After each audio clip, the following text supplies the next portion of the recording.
માનવમાં લોહીના દબાણને કયો અંતઃસ્ત્રાવ નિયંત્રિત કરે છે?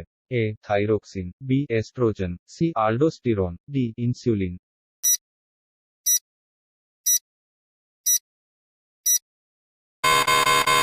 સાચો જવાબ ક. આલ્ડોસ્ટિરોન. ઉપરાષ્ટ્રપતિના હોદ્દાની મુદ્દત કેટલા વર્ષ માટે હોય છે? એ. 4 વર્ષ, બી. 7 વર્ષ, સી. કોઈ નિર્ધારિત મુદ્દત નથી, ડી. 5 વર્ષ.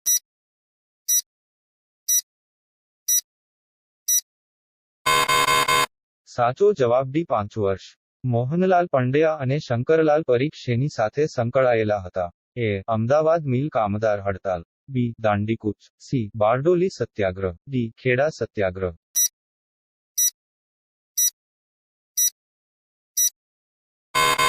સાચો જવાબ ડી. ખેડા સત્યાગ્રહ. તાજા જન્મેલા બાળકનું વજન અંદાજે કેટલું હોય છે?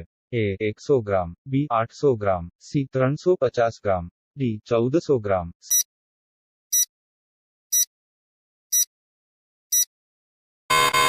સાચો જવાબ 350 ગ્રામ.